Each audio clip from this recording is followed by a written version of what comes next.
प्रकाश पासवान जी कुछ नहीं यहाँ पता। ये कह रहे हैं कि साजिशन ये किया गया ताकि भावनाओं को भड़काया जाए।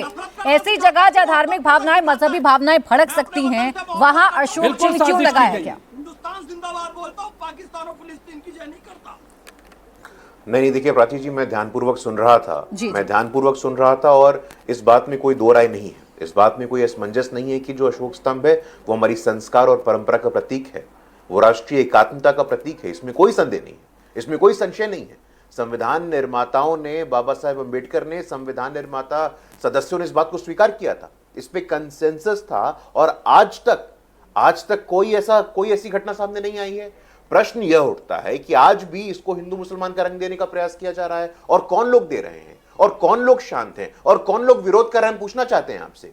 आज बिहार में सम्राट अशोक, मगध की राजधानी पाटलिपुत्र का केंद्र, सम्राट अशोक का गौरव, और कोई अशोक स्तंभ कोई एक धर्म के प्रति नहीं है, वो हमारे संपूर्ण 5000 वर्षों के संस्कृति, हमारे सिविलाइजेशन को रिप्रेजेंट करता है। अगर भारत को कुछ परिभाषित करता है, अगर भारत को कुछ डिफाइन करता है, अगर भारत को कोई रिप्रेजेंट करता है तो अशोक स्तंभ करता है, इसमें कोई डाउट नहीं होना चाहिए। मैं किसी के बीच में नहीं बोल रहा था, मैं बोले।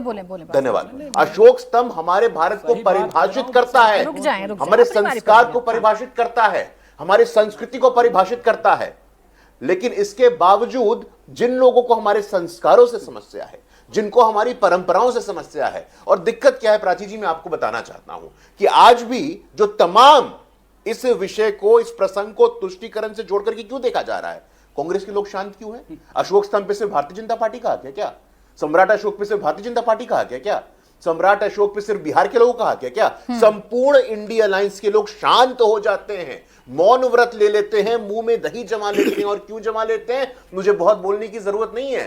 हाथ कंगन को आरसी क्या, पढ़े लिखे को फारसी क्या। आज जो लोग अशोक स्तंभ के साथ खड़े नहीं हैं, वो संविधान के साथ खड़े नहीं हैं, वो बाबा साहेब अम्बेडकर के साथ खड़े नहीं हैं, वो संविधान निर्माताओं के साथ खड़े नहीं हैं, वो देश की एकता, देश की अखंडता के साथ खड़े नहीं हैं। मैं तो बधाई देता हूं कि कम से कम आज देश के सामने ये लोग एक्सपोज हो गए हैं। आज इनके दोहरे मापदंडों की पराकाष्ठा बाहर आ गई है। कौन से तत्व हैं, कौन से तत्व हैं जो अशोक स्तंभ के विरोध में हैं? कौन से तत्व हैं जो भारत के संस्कृति के विरोध में हैं? कौन से तत्व हैं जिनको दिक्कत होती है हमारे 5000 वर्षों के गौरवशाली इतिहास से? आपको बताना होगा प्राची जी, इस प्रकार से नहीं चलता है। और तमाम राजनीतिक दल, ये सवाल है, और तौसिफ जी, पॉलिटिकल क्लास आज चुप हो जाता है। तौसिफ जी, बजाय इसके कि आप उन लोगों को समझाएं जिन्होंने ये कृत्य किया, बजाय इसके आप ये कहें कि नहीं करना चाहिए, अशोक स्तंभ को नहीं तोड़ा जाना चाहिए, आप लोग तो उसे जस्टिफाई कर रहे हैं। आप मुझे बताइए, आप जानते हैं राष्ट्रीय चिन्ह का महत्व क्या है भारत के लिए? देखिए प्राची जी, मैं सबसे पहले मैं एक छोटा सा सवाल आपसे करना चाहता हूं। मैं ये कहूंगा कि क्या आप जो हमारे भीमराव अंबेडकर जी थे, क्या आप उनको मानते हैं? क्या जो उन्होंने कॉन्स्टिट्यूशन लिखा है वो मानते हैं आप? सर, आप नहीं मानते शायद, मैं तो मानती हूँ। मैं तो अपने भारत के कॉन्स्टिट्यूशन को मानती हूँ, मैं तो अपने संविधान को मानती हूँ। खैर, आप मुझसे सवाल करने नहीं आए हैं, लेकिन आपने चूंकि कॉन्स्टिट्यूशन की बात की है, तो मैं अपने देश के संविधान को जानती हूँ, मानती हूँ, इसीलिए कह रही हूँ कि मेरे लिए राष्ट्रीय चिन्ह का महत्व सबसे ऊपर है, आपके लिए नहीं होगा। हाँ, बोले। जवाब देने का टाइम। हाँ, बोले ना, आपने पूछा था तो मैं जवाब दूंगी। मानते हैं तो उसी कॉन्स्टिट्यूशन के अंदर लिखा है कि जो नेशनल हमारा जो एम्बलम है वो किसी रिलीजियस प्लेस पर नहीं लगेगा। तो ये डिबेट जो कर रहे हैं आप, ये किस चीज का डिबेट कर रहे हैं आप? और बीजेपी जो कह रही है, जो ये कह रही है कि इंडिया अलायंस, मेरा कोई वास्ता इंडिया अलायंस के साथ नहीं है, मैं उनके लिए बात नहीं कर रहा हूं, यहाँ मैं अपनी पार्टी के लिए बात कर रहा हूं। मगर मैं इस सवाल का जवाब देना जायज जानता हूं कि जब आपको पता है कि उसी कॉन्स्टिट्यूशन में लिखा हुआ है, जब आपने बोला कि शायद मैं नहीं मानता, आप खुद मानती हैं, तो मैं आपसे ये कहता हूं कि आपको समझना चाहिए। तो उस कॉन्स्टिट्यूशन में ये कहाँ लिखा है तौसिफ जी कि राष्ट्रीय स्तंभ अगर किसी धार्मिक जगह पर लग गया, किसी मजहबी जगह पर लिख गया, तो आपको अधिकार मिल गया कि आप हाथ में ईंटें पत्थर लेकर उसे तोड़िएगा? नहीं, किसने दिया आपको अधिकार?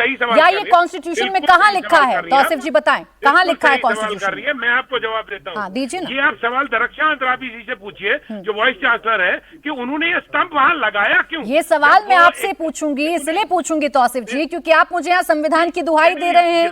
आप अपने आप को सबसे बड़े संविधान का पालन करने वाला बता रहे हैं।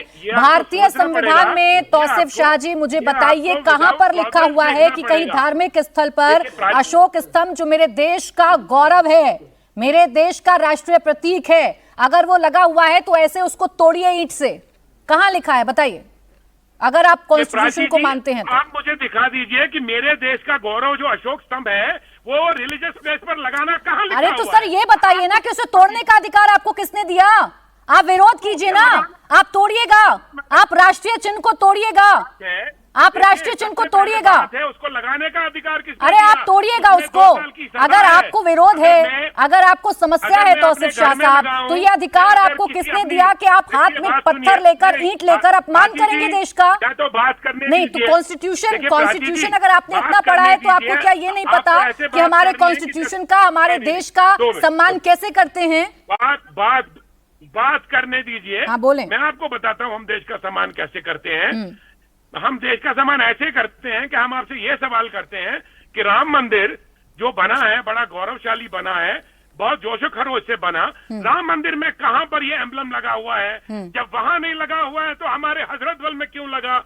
जब इसी दरख्शान अंद्राबी ने बाकी जियारतें ठीक की, बाकी दरगाहें ठीक की, वहां एम्बलम नहीं लगा, तो अभी बिहार का इलेक्शन नजदीक है, यहाँ एम्बलम लगाने की क्या जरूरत पड़ी? अरे रोहित ये जी, सबसे बड़ा सवाल रोहित जी, है। ये रोहित जी सवाल सुनिए, आपको दरख्शान रोहित जी अंद्राबी सुनिए, को रोहित जी ऑनलाइन सुनिए, लाइए रोहित जी और उसको सुनिए, रोहित जी बोलिए सुनिए, कि उसे हजरत बल इस्लाम सुनिए ना, हजरत बल में जो काम हुआ, जो वहां जीर्णोद्धार हुआ, एक शिला पट्टिका लगाई गई थी, आप इसे पूरा मस्जिद से ना जोड़कर देखें। और रही बात मंदिरों में क्यों नहीं लगाया गया, राम मंदिर में क्यों नहीं लगाया गया, तो रोहित जी जवाब देंगे। रोहित जी, रोहित जी, लेकिन मैं आपको तौसीफ जी एक गारंटी के साथ कह सकती हूँ, मैं तौसीफ जी आपको गारंटी के साथ कह सकती हूँ कि अपने आप में ये पहला मामला सामने आया है जहां अशोक स्तंभ के साथ ऐसा अपमानित व्यवहार किया गया है, सिर्फ एक शिला पट्टिका पर लगा दिया। मनमानी करेंगे आप लोग। रोहित जी एक यहाँ रुक जाइए प्लीज। रोहित जी, तौसीफ जी कह रहे हैं कि ये जानबूझकर किया गया, मंदिर में क्यों नहीं लगाते हैं? नहीं, मैं इनकी व्याकुलता और आतुरता के हर प्रश्न का बहुत सटीक जवाब देने जा रहा हूं, माकूल जवाब देने जा रहा हूं। देखिए, सम्राट अशोक इस देश में सबसे प्रतापी राजा माने गए, जिनका शासन आज का संपूर्ण भारत, बांग्लादेश, पाकिस्तान, अफगानिस्तान और म्यांमार की सीमा से आगे तक था। सम्राट अशोक जी की कर्मभूमि, जन्मभूमि और केंद्र भूमि विश्व का प्रथम लोकतंत्र बिहार रहा। और सम्राट अशोक जी का जो चिन्ह था, जिसको हम अशोक स्तंभ को राष्ट्रीय स्मृति चिन्ह मानते हैं, जिसको देश का राष्ट्रीय स्मृति चिन्ह बनाने में, राष्ट्रीय केंद्र बनाने में बाबा साहब पूज्य डॉक्टर भीमराव अंबेडकर जी की बड़ी भूमिका रही। ये विपक्ष में बैठे लोग, कांग्रेस पार्टी के नेतृत्व में इंडी गठबंधन हो या मुफ्ती सईद साहब की पार्टी पीडीपी हो, इन लोगों को अंबेडकर साहब से कोई प्रेम है क्या? प्रेम रहता तो देश का सर्वोच्च सम्मान गैर कांग्रेसी सरकार 1989 में, जिसको बाहर से भारतीय जनता पार्टी समर्थन कर रही थी, उसने ना बाबा साहब अंबेडकर को देश का सर्वोच्च सम्मान दिया। ये लोग अंबेडकर विरोधी लोग हैं, तो अंबेडकर जी की मान्यता प्राप्त चीजों को ये कैसे स्वीकार करेंगे? अब आइए, दरगाह के संदर्भ में, पासपोर्ट पर, भारतीय करेंसी पर राष्ट्रीय चिन्ह से इनको आपत्ति नहीं होती है। मस्जिद के निर्माण में राष्ट्रीय प्रतीक चिन्ह लगा हुआ नोट लेते हैं और उस नोट को खर्च करके मस्जिद की मीनार बनाते हैं। लेकिन अगर मस्जिद का रिनोवेशन हुआ, दोबारा उसका निर्माण हुआ, दरगाह का निर्माण हुआ और उस शिलापथ पर देश का राष्ट्रीय स्मारक लगा दिया गया, बापू की फोटो लगा दी गई, अशोक स्तंभ लगा दिया गया, तो इन सबके पेट में अपेंडिसाइटिस का दर्द उखड़ गया। देखिए, लगातार कांग्रेस पार्टी के द्वारा, इंडी गठबंधन के द्वारा, विपक्ष में बैठे इन तमाम विकृत मानसिकता के राजनेताओं के द्वारा बिहार का अपमान किया जा रहा है। कभी बी से बीरी, बी से बिहार कह के बिहार को अपमानित करते हैं, तो कभी विश्व के सबसे प्रतापी सम्राट अशोक के दिए हुए राष्ट्रीय प्रतीक चिन्ह को तोड़कर बिहार को अपमानित करते हैं। बिहार की 14.5 करोड़ जनता राहुल गांधी, इंडी गठबंधन और इन तमाम विकृत मानसिकता के लोगों का होम्योपैथी, आयुर्वेदिक, यूनानी और अंग्रेजी कॉम्बो इलाज करने जा रही है। ये जितने लोगों को आपने बैठा रखा है, धर्म के नाम पर मूर्ख बनाना बंद कीजिए। देश के यशस्वी प्रधानमंत्री माननीय नरेंद्र मोदी के नेतृत्व में इस देश का मुसलमान, बौद्ध, जैन, पारसी, हिंदू, हर पंथ को मानने वाला व्यक्ति सुरक्षित है। लेकिन धर्म के आधार पर आग लगाने का काम बंद कीजिए। आप बूथ परस्ती नहीं मानते हैं, मत मानिए। आप मूर्ति पूजा नहीं मानते हैं, मत मानिए।